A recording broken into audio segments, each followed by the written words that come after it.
Vigilance एक साझा responsibility है, our shared responsibility. We need to be very, very clear on our systems and our procedures. We need to strengthen them. Vigilance is all about creating a trust in the organization. तो मेरे एक teacher थे, वो हमेशा कहते थे कि और कुछ करो, पढ़ो लिखो चाहे मत पढ़ो, झूठ मत बोलो. तो that is one thing which has been imbibed in our brain. Very impactful था हम लोगों के लाइफ में जब हम लोग ग्रो कर रहे थे.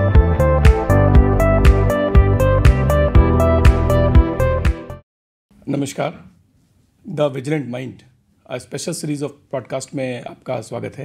मैं आपका host Ranjan Bharati, ACVRSP. Vigilance awareness week के थीम के रूप में इस साल CVC ने जो हमें दिया है वो है सतर्कता हमारी साझा जिम्मेदारी, विजिलेंस आवर शेयर्ड रिस्पॉन्सिबिलिटी. इस टॉपिक को समझने के लिए इसके मायने क्या हैं, कैसे ये हमारे हर एक एम्प्लॉय तक पहुँचे, इसका मैसेज, हमने ये स्पेशल सीरीज ऑफ पॉडकास्ट को रिकॉर्ड करने का प्रयास किया है. और इसमें हम मार्गदर्शन प्राप्त करेंगे हमारे राउरकेला स्टील प्लांट के टॉप लीडरशिप से. इस क्रम में आज ये पहला सेशन है और मुझे बहुत खुशी है कि आज हमारे बीच उपस्थित हैं हमारे राउरकेला स्टील प्लांट के डायरेक्टर इंचार्ज माननीय श्री आलोक वर्मा सर. सर, आपका बहुत बहुत स्वागत है sir. Thank you very much. Episode में सर हम शुरू करेंगे सर कि जैसे हर साल विजिलेंस अवेयरनेस वीक का एक प्रोग्राम रहता है जिसमें हम अवेयरनेस ड्राइव लेते हैं और रीट्रेट करते हैं हमारे कमिटमेंट को टुवर्ड्स इरेडिकेशन ऑफ करप्शन. इस साल का सर थीम है vigilance is our shared responsibility. Sir, हमारा ऑर्गेनाइजेशन एक बहुत बड़ा ऑर्गेनाइजेशन है सर. इतने सारे लोग हैं, बोर्ड रूम के लेवल के लोग से लेकर के शॉप फ्लोर के लोग तक, कॉन्ट्रैक्ट वर्कर्स हैं सर. इस कंसेप्ट को समझने के लिए कैसे हम इसको आत्मसात करें और हमारे लोगों को कैसे इसको फॉलो करना चाहिए, इसके ऊपर सर आपका एक मार्गदर्शन चाहिए sir. Thank you Ranjan, thank you very much for giving me this opportunity to share my thoughts about vigilance theme, that is vigilance एक साझा रिस्पॉन्सिबिलिटी है, आवर शेयर्ड रिस्पॉन्सिबिलिटी. मुझे जो सबसे इम्पॉर्टेंट बात ये लगती है कि एवरी ऑर्गेनाइजेशन में रिस्पॉन्सिबिलिटी जो है वो हमारे जैसे ऑर्गेनाइजेशंस में, चाहे वो हमारा जो सबसे लोएस्ट लैडर में कोई आदमी है या सबसे हाईएस्ट लैडर में कोई आदमी है या कोई भी जो पर्सन है, उसका रिस्पॉन्सिबिलिटी है कि वो विजिलेंस के इस कल्चर को प्रमोट करें. और सबसे इम्पॉर्टेंट ये है कि vigilance is all about trust. Organisations are built on trust because we are an organization in which we are making 20 million tons of steel and huge volumes of procurement and huge volumes of material is being procured from indigenous sources, from outside the country. There is a process, there is a procedure, and I think we need to be very, very clear on our systems and our procedures. We need to strengthen them. So in that process of decision making, everybody is involved, from people from the workman level to people who are attending board meetings and who are taking whose responsibilities are in a bigger horizon. So it's very important that everybody should have that value, the feeling and of trust. Vigilance is all about creating a trust in the organization. That is my strong view about this. Sir, थोड़ा आपका sir मार्गदर्शन चाहिए कि कैसे जो एक front line executive है, जो एक लो रैंक का एम्प्लॉई है, एक कॉन्ट्रैक्ट लेबर है, हाउ ही फील कि उसका voice is not very small, although he feels कि मैं तो एक छोटा हूँ, ऐसा कई बार समझने में आता है. तो उनके लिए क्या मैसेज है? मेरे हिसाब से जो सबसे इम्पॉर्टेंट है विजिलेंस अवेयरनेस या विजिलेंस का जो कल्चर प्रमोट करने के लिए, सबसे पहले है कि ये कहाँ से आता है, where we can create that trust. The trust comes from, first we have to look within. Number one, look within का मेरा मतलब है कि we should always look at our selves, that हम क्या कर सकते हैं ये ट्रस्ट को बिल्ड करने के लिए. क्या हम लाइफ में कोई शॉर्टकट मारने के मूड में हैं, क्या हम किसी लाइन में खड़ा होकर ड्राइविंग लाइसेंस लेना चाहते हैं या एग्ज़ाम दे के लेना चाहते हैं, या कोई विद्यार्थी है वो एग्ज़ाम चीटिंग करके पास करना चाहता है या नॉलेज गेन करने के लिए मेहनत करना चाहता है. These are very small things, these values are build up in the family, और it is all about following a path where खुद आदमी अपने आप में देखे कि मुझे कहाँ खड़ा होना है, मुझे लाइन में खड़ा होकर ड्राइविंग लाइसेंस लेना है, मुझे एग्ज़ाम में चीटिंग नहीं करनी है, मैं अगर कोई दुकान चलाता हूँ या मैं तो मुझे सही बिल देना है। This type of small things जो है वो बहुत ज़रूरी है इस कल्चर को बिल्ड करने के लिए। जो अकाउंटेबिलिटी है, जिस तरह से अगर आदमी अपने को पहले ठीक रखेगा, उसके बाद जब आदमी ऑर्गेनाइजेशंस में काम करता है तो आदमी के पास ये होना चाहिए, ये बिलीफ कि हम कोई अगर आवाज़ उठाते हैं तो मेरी आवाज़ लोग सुनेंगे। और जब आप देखिएगा किसी ऑर्गेनाइजेशन में जब ज़्यादा लोग इस तरह के होते हैं जिनकी इंटीग्रिटी अच्छी होती है और जिनका वर्किंग काफ़ी ट्रांसपेरेंट होता है और जो लोग प्रोसीडियर्स को फॉलो करते हैं, जब इस तरह से जब ज़्यादा लोग होंगे, मैक्सिमम लोग जब इस तरह के होंगे तो ऑर्गेनाइजेशंस बहुत अच्छे से ग्रो करता है। इट इज़ वेरी इंपॉर्टेंट कि जैसे बोला जाता है कि एक नदी जो है वो छोटे छोटे स्ट्रीम्स से बड़ी होती है, तो ऑर्गेनाइजेशन एक बड़ी नदी है, उसमें जब छोटे छोटे स्ट्रीम्स ऐड होते हैं, इस तरह से जो लोग इंटीग्रिटी, जो लोग सही ट्रेनिंग ये सब लेके या जो लोग सही वैल्यूज़ लेके ऑर्गेनाइजेशन को ज्वाइन करते हैं। पहला पॉइंट तो लुक विद इन हो गया। तो आदमी को अपने से प्लेज करना है कि मैं अपने को ठीक रखूँगा, मुझे कोई भी डाइवर्सिटी या कोई भी मुझे लालच जो है मुझे अपने पथ से नहीं डिगा सकती। आई will follow a path which is truthful, number one. Number two, you have to develop that habit of asking questions, demanding accountability. वो तभी आप कर पाओगे जब ऑर्गेनाइजेशन में आपके ऊपर जो लोग आपकी आवाज़ सुनते हैं उन पर आपको ट्रस्ट होगा। तो that trust is build up by the people who are on the upper side of the ladder. They will generate a trust by their own actions, by being very fair in the organizations, by not promoting nepotism, and by not promoting people who are less talented, and by actually nurturing talent. जैसे हम कहीं किताब में पढ़ रहे थे कि एक मैनेजर के लिए सबसे डिफ़िकल्ट टास्क क्या है। हम लोग स्टील प्लांट में बहुत से सिस्टम्स को मैनेज करते हैं, बहुत से चीज़ को चलाते हैं, तो हम कहीं किताब में पढ़ रहे थे, बहुत अच्छी बात लिखी हुई थी कि एक मैनेजर के लिए सबसे डिफ़िकल्ट चीज़ है टैलेंट को नर्चर करना। सही टैलेंट को नर्चर करना एक मैनेजर का सबसे बड़ा चैलेंज है। तो हम उसी तरह से एक ऑर्गेनाइजेशन में एक ट्रस्ट जनरेट करें, लोगों के बीच में जो लोग नीचे हैं या जो लोग मिडिल में हैं वो आवाज़ उठाएं, तो उनकी आवाज़ सुनी जाए। उनकी आवाज़ तभी सुनी जाएगी जब हम लोग इस बात को रियलाइज़ करेंगे कि हम वो ट्रस्ट को बिल्ड कर सकते हैं कि नहीं, बिल्ड करना होगा, तभी जाकर ऑर्गेनाइजेशन जो है इकोनॉमिकली ग्रो करेगा जी। That is my mean. तो दो चीज़ है, एक तो लुक विद इन है, दूसरा raise your voice against whatever is wrong, and number three is you have to build a trust so that people who are working for you have the trust that you will listen to their demands, their voice. You will listen to their voice, whatever if their voice is against something which is wrong. Sir मेरे दर्शकों से बोलना चाहूँगा कि आप golden words को सुन रहे हैं, जैसा सर ने अभी मार्गदर्शन दिया, तो काइंडली इसको बहुत ध्यान से सुने और it is going to go long way in success of our journey. Sir कई बार हम लोग जैसे विजिलेंस और शेयर रिस्पॉन्सिबिलिटी हम प्रायः तो अपने एम्प्लॉई के संदर्भ में बात करते हैं, लेकिन एक बहुत बड़ा बैक एंड सपोर्ट सिस्टम चल रहा होता है हर एक एम्प्लॉई के साथ, जैसे उसकी फैमिली है, उनका सोशल सेटअप है, गैदरिंग है। तो ये जो कंसेप्ट है सर विजिलेंस और शेयर रिस्पॉन्सिबिलिटी, ये उन पे कैसे लागू होता है और कैसे रेलेवेंट है सर, ये सर समझना चाहेंगे थोड़ा। ये जो एक फैब्रिक है ट्रस्ट बिल्ड करने का ऑर्गेनाइजेशंस में, और जो ये शुरू होता है फैमिलीज़ में ही। फैमिलीज़ किस तरह के वैल्यूज़ को प्रमोट करते हैं, आप अपने घर में देखते हैं कि आपके जो बड़े बुजुर्ग हैं वो किस लाइफस्टाइल को फॉलो कर रहे हैं, उनकी क्या वैल्यूज़ है, क्या वो आपको सच बोलने के लिए इनकरेज करते हैं, क्या वो आपको झूठ बोलने पर डांटते हैं या आपको मना करते हैं। ये सब चीज़ें जो बहुत इंपॉर्टेंट है। तो विद इन द प्रोसेस मैं स्कूल में जब पढ़ता था तो मेरे एक टीचर थे, वो हमेशा कहते थे कि और कुछ करो, पढ़ो लिखो चाहे मत पढ़ो, झूठ मत बोलो। तो that is one thing which has been imbibed in our brain कि he used to tell us very clearly कि पढ़ो चाहे लिखो मत करो, हिंदी आता है सॉल्व नहीं कर पाते हो मत करो, पर झूठ मत बोलो, don't tell lies. So that was very impactful था हम लोगों के लाइफ में जब हम लोग ग्रो कर रहे थे। इसी तरह से घर में भी जैसे है, मैं एक एग्ज़ाम्पल देता हूँ। मैं क्लास 7th में था, तो this example I have said many times. I was playing in the class और एक शीशा टूट गया, क्लास का एक विंडो पेन टूट गया।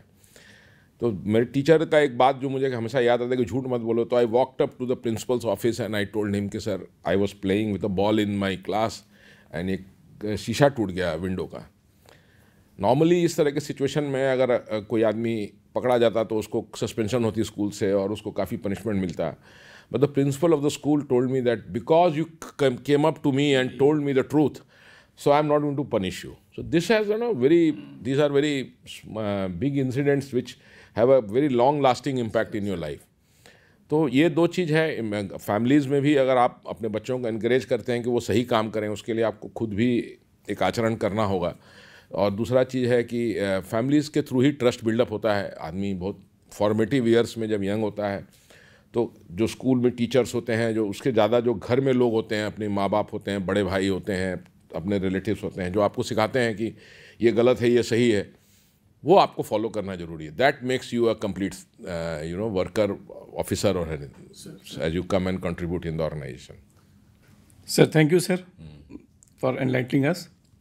Coming to sir vigilance matters, vigilance is a management function और सर ये normally eyes and ears of management इसको बोला जाता है कि for management it is working as eyes and ears. Sir आपका क्या मैसेज है सर इस संबंध में to audience at large in understanding this important function of vigilance? तब वो कनेक्ट होंगे जो शेयर रिस्पॉन्सिबिलिटी के साथ। एक्चुअली मैं जब when I took over ED works in October 2024, one of the very first things I tried to give the message to our people is that you have to follow procedures. और vigilance का काम जो है वो है procedures, loop holes को identify करना, एक ऐसे प्रोसेस बनाना जो मोस्टली फुल प्रूफ हो, जो ट्रांसपेरेंट हो, जो बहुत इंपॉर्टेंट, ट्रांसपेरेंसी बहुत इंपॉर्टेंट है। आप जो डिसीजन ले रहे हैं उसमें ट्रांसपेरेंसी बहुत इंपॉर्टेंट इसलिए भी है कि आप जो है आप पब्लिक मनी के साथ you are dealing with public money and you are a public limited company, government owned public limited company. So आपके लिए बहुत रिस्पॉन्सिबिलिटी ये है कि आप अपने एक्शंस में बहुत ट्रांसपेरेंट हो, नंबर वन। नंबर टू, आपके सिस्टम्स इतने फुल प्रूफ हों कि उसको मैनिपुलेट नहीं किया जा सके। तो इन द प्रोसेस क्या होता है कि when we start building a system, then whatever we build there will be some loopholes and we discover those loopholes as we go ahead. Vigilance का एक बहुत ही important role है इसमें, ये सिस्टम्स को fortify करना। कोई भी प्रोक्योरमेंट सिस्टम है, कोई भी डिसिप्लिनरी एक्शन सिस्टम है, कोई भी अगर आप कोई चीज़ को सुधारना चाहते हैं, आपने कोई चीज़ को किया, तो उसमें आपका प्रोसेस कितना ट्रांसपेरेंट है, कितना फुल प्रूफ है, ये अगर नहीं है तो this the role of vigilance कम।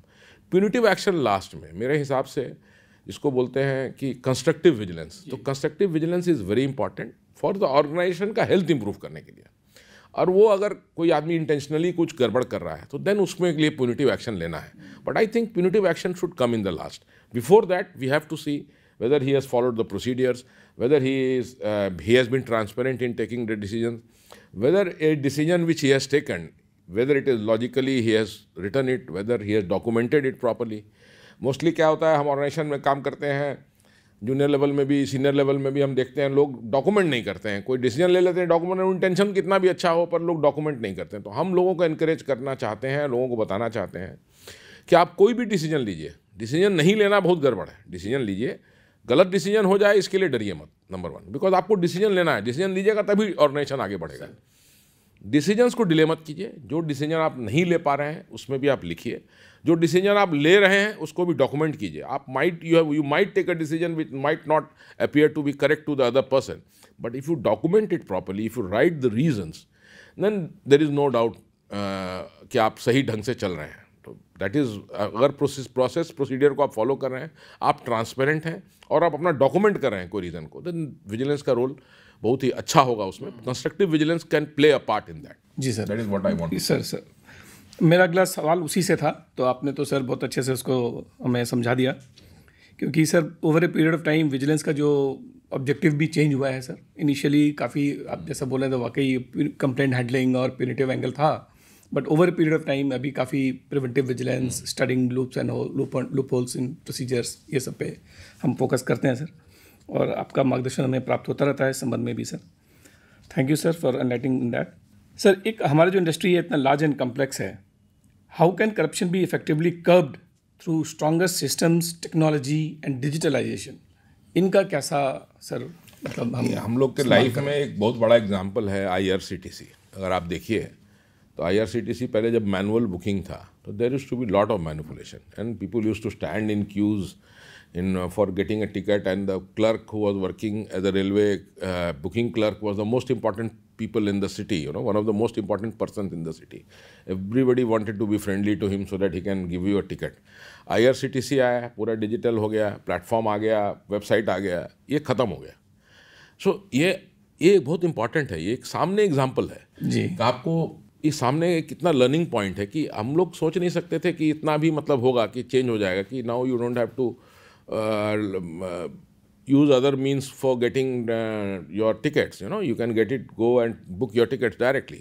तो हम लोग का भी जो जैसे प्रोक्योरमेंट्स है, almost huge amounts of procurements है running in thousands of crores.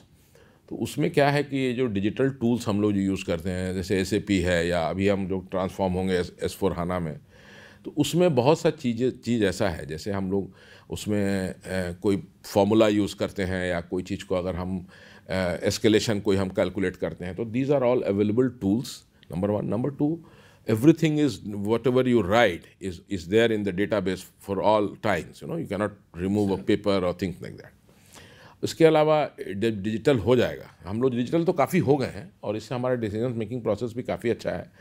जैसे हम बहुत सा प्रोक्योरमेंट सेंट्रली करते हैं जी, तो उसमें क्या होता है कि हमारा बहुत सा प्रोक्योरमेंट्स का कॉस्ट जो है वो कम हुआ है, और सेंट्रली इसलिए कर पा रहे हैं बिकॉज हमारे पास सिस्टम्स लगे हुए हैं, उससे हम जान पाते हैं कि किस जगह पे क्या कंजम्पशन पैटर्न्स है।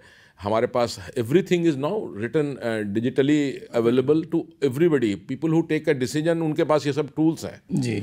सो डिजिटल होना बहुत ज़रूरी है। एक एग्जांपल तो मैंने आपको कहा IRCTC है, तो that is one example also, very important example.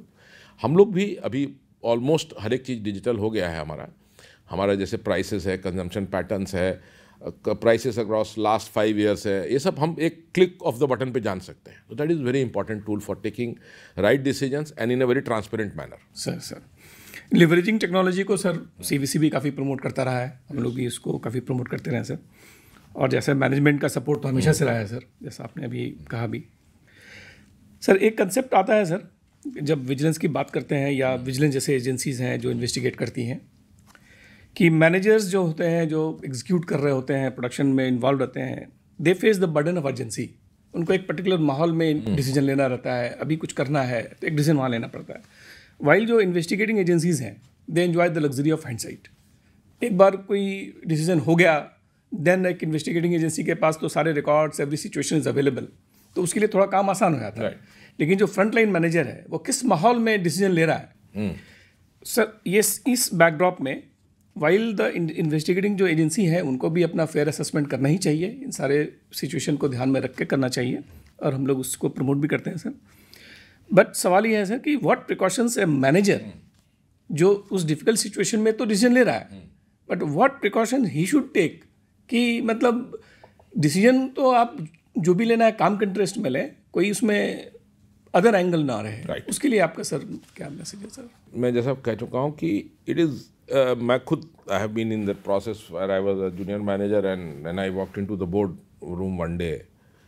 एक चीज़ जो सबसे इम्पॉर्टेंट है, जो शायद हम लोग हमारे फ्रंट लाइन मैनेजर्स उसको स्ट्रिक्टली फॉलो नहीं करते हैं या समझिए कि उसको इग्नोर करते हैं, वो ये है documenting their thoughts. if it is an emergency situation, say it can happen anytime, steel making ऐसा है, it can happen, you should be ready to, not ready to face surprises। कुछ ऐसा हो जाता है, कभी कोई breakdown हो गया, something like that। It is very important that whatever you are doing, you must document your thoughts also, you need to document। I think this is a issue which in my opinion should be done like this। It might be wrong, I'm not saying it might be right, but if you write it, at least your intentions are known। I told you, vigilance is not about, if your intentions have to be right। अगर उसमें आपके कोई प्रोसीडियरल mistake हो गया या बोला था inadvertent mistake हो गया, आपने कोई प्राइस सही कोट नहीं किया है कुछ, तो दैट कैन बी क्षमा किया जा सकता है उसको, पर आपका इंटेंशन अगर गलत होगा तो उसको क्षमा करना मुश्किल है जी। तो बहुत इंपॉर्टेंट है फ्रंट लाइन मैनेजर्स के लिए। मैं हमेशा उनको बोलता हूँ, I had a workshop also with many of them in Bokaro also, in Rourkela also. I told the indenters very clearly that any situation needs to be handled in the way it should be in. But the most important guiding factor is you must write.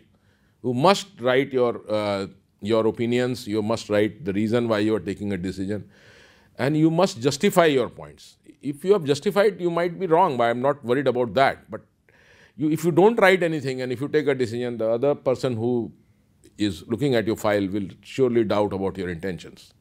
So जैसा लोग बोलते हैं कि आपका intention सही होना चाहिए, गलतियाँ होती हैं, कैन हैपन. आदमी काम करता है, बहुत सी गलतियाँ होती हैं, आदमी मेंटेनेंस करता है, कोई क्रेन में कभी ब्रेकडाउन हो जाता है, बट उसके लिए हम उसको पनिश नहीं करते हैं या उसको कभी वार्न करते हैं भाई ठीक से काम करो. इसी तरह से विजिलेंस में भी जब हम एक ट्रांसपेरेंट सिस्टम बनाएंगे, जब हम एक सिचुएशंस को, जब हम उसको अच्छा से, जब हम, मैंने आपको कहा एक नदी चल रही है, उसमें बहुत से स्ट्रीम्स जुड़ रहे हैं, तो जब इस तरह से लोग एक ट्रस्ट के थ्रू काम करेंगे, जब एक एक तरह से लोग जुड़ेंगे, तभी ऑर्गेनाइजेशन आगे बढ़ेगा जी. तो मैनेजर्स के लिए, फ्रंट लाइन मैनेजर्स के लिए बहुत इंपॉर्टेंट है कि वो अपने आप को क्वेश्चन करें, अपने आप को कि क्या वो चाहते हैं, क्या ये सही है या ये इमरजेंसी सिचुएशन है कि नहीं है, number 1. Number 2, if it is an emergency situation, you have a lot of powers to take big decisions. So that decisions you have to justify. It is not that आपको कोई power है तो आप उसको misuse करेगा. You are not allowed to misuse. So that is one thing very, very important. You need to document. You need to raise the concern. You need to put your thoughts very clearly on the paper. That is very important. Sir, to my viewers, आपने देखा कि कैसे जो हमारी top leadership है उनका मार्गदर्शन हमें मिल रहा है, और आई एम श्योर कि आप इसका पालन करेंगे, क्योंकि ये बात सच है कि जब हम रोज़ के काम में बिज़ी रहते हैं, कई सारे ऐसे इमरजेंसी सिचुएशन आते हैं, वहाँ डिसीजन लेना रहता है. जैसा सर ने कहा कि आप उसको डॉक्यूमेंट करें प्रॉपरली, अपनी जो आप जिस बेसिस पे आप डिसीजन ले रहे हैं उसको रिकॉर्ड करें, तो आगे इश्यूज नहीं आएंगे. तो इन बातों का ज़रूर ध्यान रखें. सर आगे बढ़ते हैं. सर एक सर और सिचुएशन आता है कि जैसे आपने बोला सर कि इंटेंट इज़ वेरी इंपॉर्टेंट. कोई गलती हो गया, उसके पीछे का इंटेंट क्या है. तो यहाँ पर अब मैं विजिलेंस की थोड़ी बात करूँगा कि उसको एक रिस्पॉन्सिबिलिटी फिक्स करने की भी रिस्पॉन्सिबिलिटी है उसकी. अगर एक गलती हुआ है तो फिक्स रिस्पॉन्सिबिलिटी, साथ ही साथ प्रिवेंटिंग इनजस्टिस, किसी के साथ इनजस्टिस भी नहीं होना है, मतलब वो भी देखना है सर. तो जैसा कि हमारा कंसेप्ट है कि no innocent person should be penalised even if somebody will have to be given benefit of doubt. तो इसमें सर आपका क्या मार्गदर्शन है सर? हम लोग का जो सिस्टम है अभी फ़िलहाल जो प्रोसेस है, अब देखिएगा in our company we have working is basically through lot of committees. There are tender committees and there are tender evaluation committees. तो मैं एक चीज़ जो देखता हूँ काम करने के दरमियान, एक चीज़ जो मुझे फील होता है कि जो कमिटीज़ में बहुत से मेंबर्स होते हैं, 4-5 मेंबर हैं, किसी फाइनेंस का है, कोई इसका है, कोई शॉप का है, कोई कुछ, तो they don't sometimes they fail in deliberating their role. अब जैसे कि अगर आपने कोई प्रोसीडियर, कोई प्रोक्योरमेंट करना है फॉर एग्जांपल, और आपका जो मेंबर है वो अगर साइलेंट है, डोरमेंट है, जो अपना उसका रिस्पॉन्सिबिलिटी है, तो एक सिचुएशन ऐसा आ सकता है कि आप उसको सही ढंग से डेलिब्रेट नहीं किए और आप आगे बढ़ गए, जिसमें बाद में अगर कोई कंप्लेन हुआ तो लोग उसको इवैल्यूएट करते हैं. तो मैं ये बोलता हूँ कि चाहे आप जूनियर मोस्ट मेंबर हो कमेटी के या आप सीनियर मोस्ट मेंबर हो, आपका जो रोल है वो आपको निभाना है. इसके लिए आपको तनख्वाह मिलता है. आप ये नहीं बोल सकते कि मैं तो बहुत बिजी था या मेरे पास बहुत लोड था, ये आप नहीं कह सकते. ये कोई एक्सक्यूज़ नहीं है. तो ignorance is no excuse, number 1. तो अगर मैं इंडेंटर लोगों को भी, जो यंग लोग हैं, उनको मैं बताता हूँ कि you must know what are the guiding principles. You should know what is our documentation, PCB guidelines. You must know that. If you say I don't know and you are doing your job, then this is not correct. Number 1. So you need to know your procedures. आपको procedures मालूम होना चाहिए. आपके boss ने कुछ कह दिया, आप उसी पर आगे बढ़ गए, बाद में आप फंस गए, तो फिर ये कोई जस्टिफिकेशन नहीं हुआ. जी. नंबर 1. आप ये भी नहीं कह सकते यार मैं तो बहुत नया हूँ, मुझे पता नहीं है. नहीं, नया तो हर एक आदमी नया होता है, पर आपको जो PCB गाइडलाइंस है या आपको जो भी प्रोसीडियर्स फॉलो होते हैं या उसमें ट्रांसपेरेंसी है कि नहीं, These things you need to know very well. ये बहुत इंपॉर्टेंट है जी. चाहे जूनियर हो चाहे सीनियर हो, वो अपना रोल अगर प्ले नहीं करेगा तो गलतियां होने की चांसेस ज़्यादा हैं. That is what I want to say. जी सर ये जो आइडिया है सर, विजिलेंस और शेयर रिस्पॉन्सिबिलिटी, नॉर्मली हम लोग एम्प्लॉयज़ के लिए जरूर बात कर रहे हैं सर, लेकिन जैसा पहले भी हम लोगों ने चर्चा किया, फैमिली का role it extends beyond employers. तो फैमिली का रोल तो हमने डिस्कस कर लिया सर. हमारे जो अदर स्टेक होल्डर्स हैं, जैसे वेंडर्स हैं, कॉन्ट्रैक्टर्स हैं और कस्टमर्स हैं, उसके संदर्भ में सर आपका?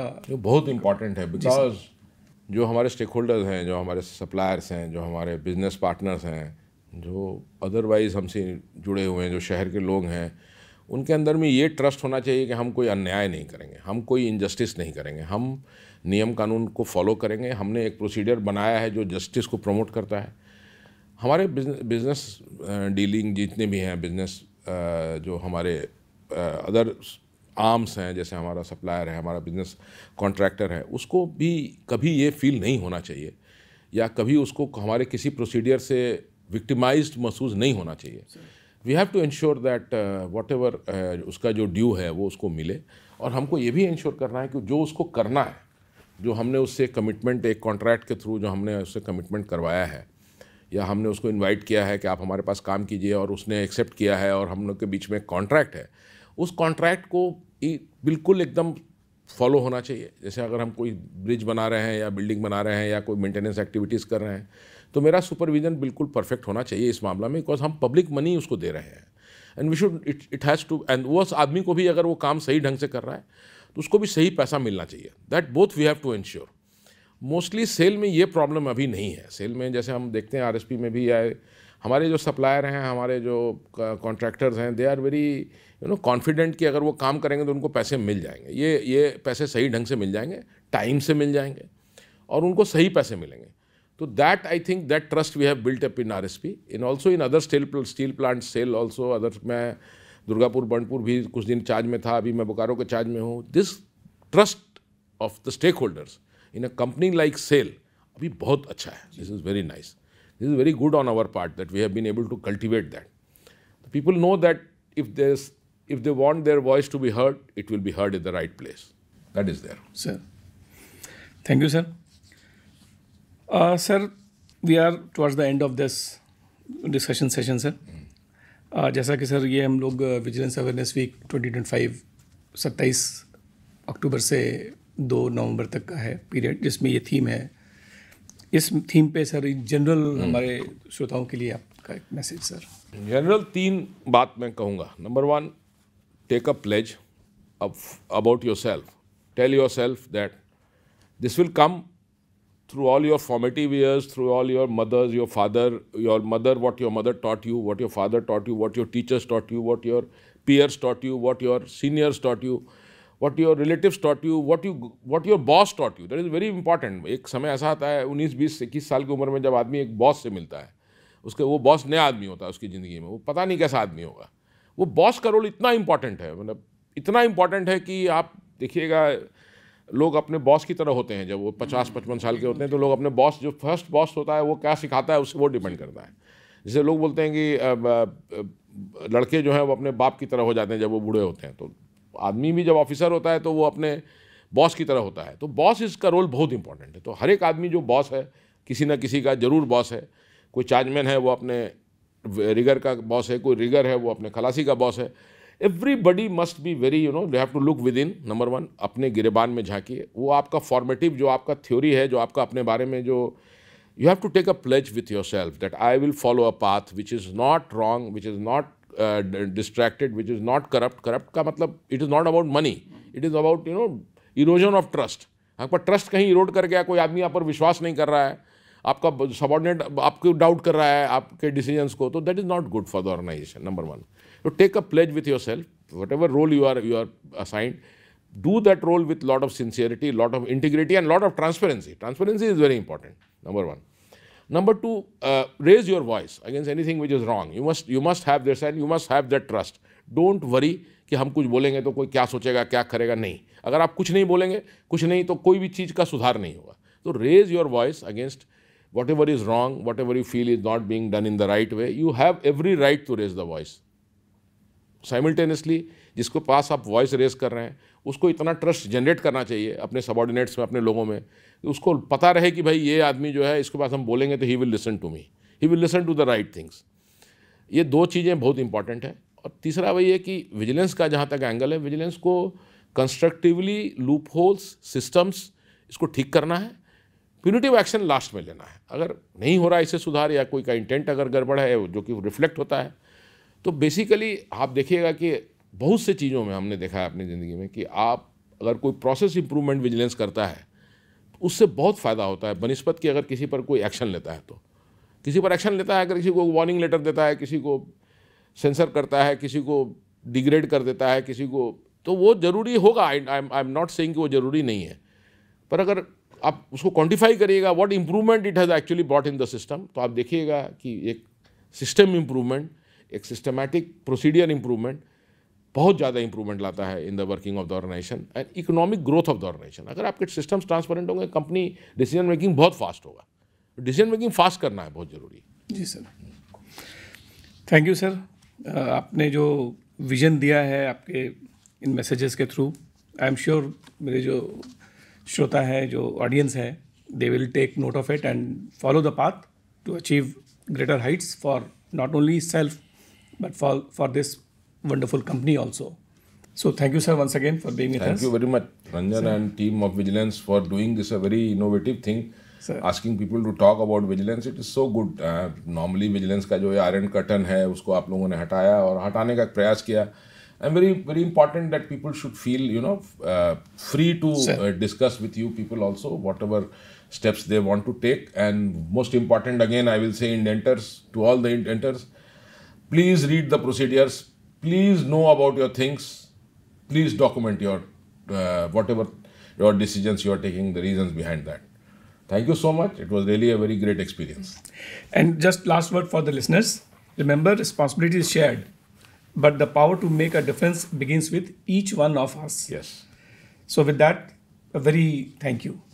Thank you.